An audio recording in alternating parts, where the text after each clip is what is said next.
25,000 నుంచి 30,000 మధ్యలో 9,000 MH battery తోటి ఒక మొబైల్ వస్తుంది అంటే మీరు నమ్ముతారా? అది కూడా 144 హెచ్ రిఫ్రెష్ రేట్ తో ఓఎల్ఈడి డిస్ప్లే, స్నాప్డ్రాగన్ ప్రాసెసర్ కూడా ఉండబోతుంది. ఇది నార్మల్ ఫోన్ అయితే కాదు, త్వరలో రాబోయే one plus not CE6 mobile. ఇదే బడ్జెట్ లో 10,000 ఎంహెచ్ బ్యాటరీ ఉన్న మొబైల్ కూడా ఉంది అని మీరు అడగొచ్చు. కానీ దాంట్లో ప్రాసెసర్ విషయంలో మాత్రం చాలా కాంప్రమైజ్ అవ్వాలి. ఇక్కడ నో కాంప్రమైజ్, నో లాగ్.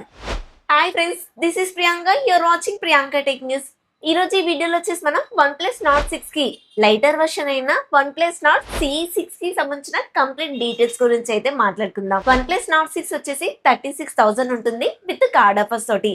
నేను అంత బడ్జెట్ పెట్టలేను, కానీ అదే బ్యాటరీ కావాలి, అదే లుక్ తో కూడా మొబైల్ కావాలి అనుకుంటే ఈ మొబైల్ కోసం వెయిట్ చేయొచ్చు. మొదటిగా అన్బాక్సింగ్ చూసుకున్నట్లయితే బాక్స్ వచ్చేసి ఇది చైనీస్ వేరియంట్ కాబట్టి రెడ్ కలర్ లో కనిపిస్తుంది. అండ్ బాక్స్ పైన కూడా వన్ ప్లస్ టర్బో 6B అని అయితే మెన్షన్ చేశారు. అదే ఇండియన్ వేరియంట్ కి వచ్చేసరికి గ్రీన్ కలర్ లో కనిపిస్తుంది. అండ్ బాక్స్ పైన కూడా వన్ ప్లస్ నాట్ CE6 అనే పేరు అయితే కనిపిస్తుంది. బాక్స్ ఓపెన్ చేసి మొదటిగా మరొక బాక్స్ ఉంది. దాంట్లో పేపర్ వర్క్ ఉంది, సిమ్ ఎజెక్షన్ టూల్ ఉంది, అండ్ కేస్ కూడా ఇచ్చారు. మిడిల్ లో మొబైల్ ఉంది, బాటమ్ లో వచ్చేసి 80 వాట్ ఫాస్ట్ చార్జర్ అలాగే కేబుల్ కూడా ఉంటుంది. ఫైనల్ గా ఈ అన్బాక్సింగ్ నాదైతే కాదండి. బాక్స్ లో కంటెంట్ ఏంటి అని చూపించడానికి మాత్రమే రిఫరెన్స్ గా ఈ వీడియో అయితే చూపిస్తున్నాను. చైనీస్ వర్షన్ కి ఇండియా వర్షన్ కి బాక్స్ కలర్ అండ్ నేమ్ మాత్రమే మారుతుంది, కంటెంట్ అయితే అలాగే ఉంటుంది. వన్ ప్లస్ నాట్ 6 కి ఈ మొబైల్ కి కొన్ని సిమిలారిటీస్ ఉన్నాయి, అలాగే ప్రైస్ ప్రకారంగా కొన్ని డిఫరెన్సెస్ కూడా ఉన్నాయి. వాటన్నిటి గురించి డిస్కస్ చేస్తూ ఫస్ట్ డిజైన్ కా బిల్డ్ క్వాలిటీతో స్టార్ట్ చేసేద్దాం. ఫ్రంట్ వచ్చేసి కంప్లీట్ గా ఫ్లాట్ డిస్ప్లే ఇస్తున్నారు. రౌండెడ్ కార్నర్స్ ఇవ్వడం వల్ల ఫ్లాగ్షిప్ ఫీల్ అయితే ఇస్తుంది. నాట్ 6 లో వాడినట్టుగా దీంట్లో కూడా front crystal sheet glass protection వాడుతున్నట్లుగా అయితే తెలుస్తుంది. చుట్టూ ఫ్రేమ్ ఇంకా బ్యాక్ సైడ్ రెండు కూడా ప్లాస్టిక్ ఇస్తున్నారు. అండ్ ఈ మొబైల్ 3 కలర్స్ వేరియంట్ లో చైనాలో రిలీజ్ చేశారు.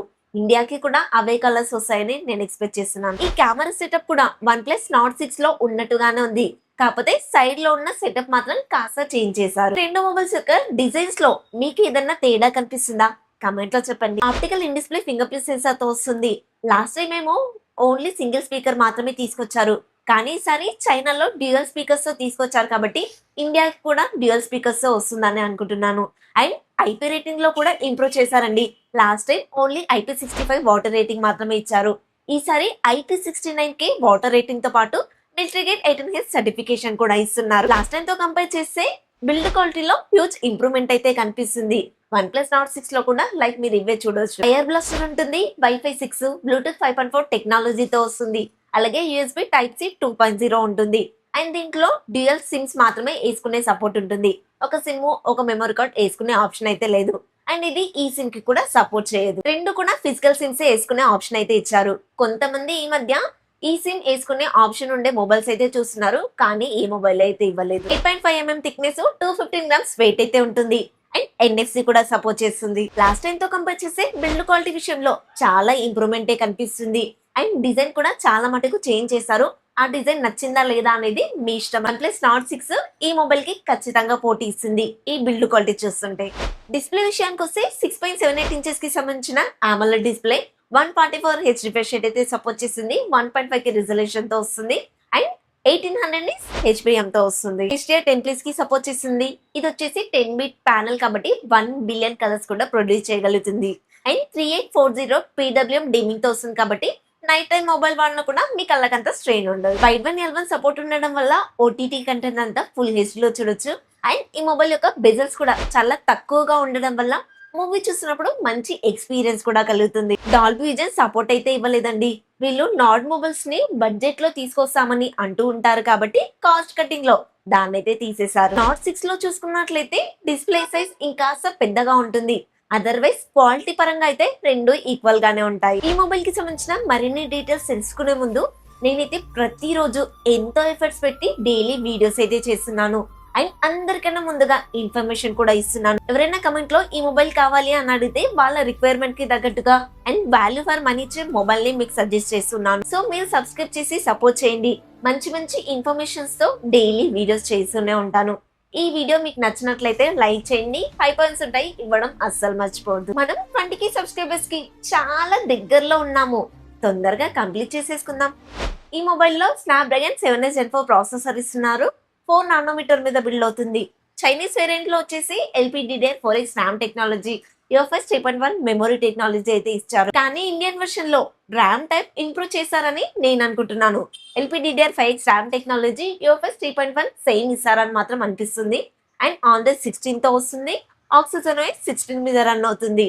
ఇది OnePlus Nord సిరీస్ లో వస్తున్న మొబైల్ కాబట్టి 4+6 years అప్డేట్స్ అయితే ఎక్స్పెక్ట్ చేయొచ్చు. ఈ మధ్య నాట్ సిరీస్ లో వస్తున్న మొబైల్స్ కూడా ఎక్కువ ప్రైస్ లో పెడుతున్నారు కాబట్టి మినిమం 4 years అయితే ఇవ్వాల్సిందే. బాపర్ కూలింగ్ చామర్ ఇస్తున్నారు. అదే మొబైల్లో గేమ్ ఆడుతున్నప్పుడు హీటింగ్ ఇష్యూస్ అనేవి రాకుండా. అండ్ ఆంటిట్యూడ్ స్కోర్ కానివ్వండి, కీక్విన్ స్కోర్ కానివ్వండి, డీసెంట్ స్కోర్ అయితే చేయగలిగాయి. స్పెషల్ గా ఈ మొబైల్ ని మిడ్ రేంజ్ వాళ్ళని టార్గెట్ చేసి తీసుకొస్తున్నారు. మీకు మంచి పర్ఫార్మెన్స్ తో పాటు ఫ్లూయెంట్ ఓఎస్ ఉంటుంది. ఒకవేళ లాంగ్ అప్డేట్స్ కూడా ఇచ్చారనుకోండి, ఈ మొబైల్ కి సేల్స్ ఎక్కువగా ఉంటాయి. ఈ ప్రాసెసర్ BGMI గేమ్ ని 90 FPS లో హ్యాండిల్ చేయగలుగుతుంది. అలాగే COD గేమ్ ని 120 FPS లో కూడా ఆడుకోవచ్చు. దీంట్లో గేమ్ బూస్ట్ టెక్నాలజీ ఉంటుంది కాబట్టి FPS కూడా మీకు మంచి స్టేబుల్ గా ఉంటుంది. మల్టీ టాస్కింగ్ కూడా ఈ ప్రాసెసర్ చాలా బాగుంటుంది. OnePlus Nord 6 తో కంపేర్ చేసి ఈ ప్రాసెసర్ సగం పర్ఫార్మెన్స్ ఇస్తుంది. బట్ ఈ బడ్జెట్ లో అయితే బాగానే ఉంటుంది. మీరు BGMI లాంటి హెవీ గేమ్స్ ఆడను అనుకుంటే కనుక ఈ ప్రాసెసర్ అందరికి సెట్ అవుతుంది. కెమెరాస్ విషయానికి వస్తే చైనీస్ వేరియంట్ కి, ఇండియా వేరియంట్ కి కంప్లీట్ గా చేంజ్ చేశారు. చైనాలో వచ్చేసి back side dual camera setup, అది కూడా 50 MP main camera, 2 MP secondary camera ఇస్తే ఫ్రంట్ వచ్చేసి 16 MP కెమెరా ఇస్తున్నారు. ఇండియన్ వర్షన్ కి వస్తే నా ఎక్స్పెక్టేషన్స్ ప్రకారంగా back side dual camera setup, అది కూడా main camera 50 MP, secondary camera 8 MP, front వచ్చేసి 32 MP కెమెరా ఇస్తారని ఎక్స్పెక్ట్ చేయొచ్చు. OnePlus లో ఈ బడ్జెట్ లో వచ్చే మొబైల్స్ లో కెమెరా పర్ఫార్మెన్స్ అయితే డీసెంట్ గా ఉంటుంది. ఇండియాలో ప్రస్తుతం చండాలమైన కెమెరాస్ తీసుకొచ్చి 30,000 దాటిచ్చేస్తున్నారు. వాటితో చూసుకుంటే ఈ మొబైల్ ఎంతో కొంత బెటర్ గానే అనిపిస్తుంది. ఈ మొబైల్లో 9000 mAh battery, 80 watt fast charger అయితే సపోర్ట్ చేస్తుంది. బాక్స్ లోనే ఇస్తున్నారు. బ్యాటరీ ఫుల్ అవ్వడానికి 1.5 hour టైం అయితే తీసుకుంటుంది. నార్మల్ యూజర్స్ అనుకోండి ఈజీగా 2 days వచ్చేస్తుంది. మీరు గేమ్స్ ఆడతా అన్నా కూడా ఈజీగా 1 day అయితే వస్తుంది. స్క్రీన్ ఆన్ టైమే 11 hours 12 hours అలా ఈజీగా వస్తుంది. ఈ మొబైల్ మొత్తంలో ఇదే ఒక హైలైటెడ్ డిపార్ట్మెంట్ అని చెప్పుకోవచ్చు. ఎందుకు ఇలా చెప్పాను అంటే ఇదే బడ్జెట్ లో 10,000 mAh బ్యాటరీలు కూడా ఉన్నాయి. మరి ఇది ఎలా హైలైట్ అయింది అని మీరు అనుకోవచ్చు. కానీ దీంట్లో 9,000 mAh బిగ్ బ్యాటరీ ఇచ్చారు. అలాగే క్వాల్కమ్ స్నాప్డ్రాగన్ ప్రాసెసర్ కూడా ఇచ్చారు కాబట్టి ఈ జోడీ అనేది ఈ బడ్జెట్ లో చాలా బాగుంది. అందుకోసమే హైలైట్ థింగ్ అని చెప్పాను. ప్రైస్ విషయానికి వస్తే చైనాలో 25,000 కల్లా లాంచ్ చేసి ఆఫర్స్ తోటి 23,000 కల్లా అమ్ముతున్నారు. అలా చూసుకుంటే ఇండియాకి వచ్చేప్పటికి బేస్ వేరియంట్ 8 128 GB ని 30,000 కల్లా తీసుకొచ్చి విత్ కార్డ్ ఆఫర్స్ తోటి 28,000 కల్లా అమ్ముతారు. OnePlus Nord 6 తో కంపేర్ చేసి 6,000 7,000 అలా డిఫరెన్స్ కనిపిస్తుంది. మరి ఈ మొబైల్ Moto Edge 70 Fusion కి, Vivo T5 Pro కి కాంపిటీషన్ ఇస్తుందా లేదా అనేది నెక్స్ట్ అప్కమింగ్ వీడియోలో తెలుసుకుందాం. ఆ వీడియోస్ అస్సలు మిస్ అవ్వద్దు అనుకుంటే మన ఛానల్ ని సబ్స్క్రైబ్ చేసుకొని అలాగే పక్కన ఉన్న బెల్ ఐకాన్ కూడా ఆన్ చేసి పెట్టుకోండి. నోటిఫికేషన్ వస్తుంది. ఈ ఇన్ఫర్మేషన్ మీకు నచ్చింది అనుకోండి, లైక్ చేయండి. ఐకాన్స్ ఉంటాయి, ఇవ్వడం అస్సలు మర్చిపోవద్దు. నెక్స్ట్ ఇంకొక కొత్త ఇన్ఫర్మేటివ్ వీడియోతో మీ ముందుకు వస్తాను. Until then bye by.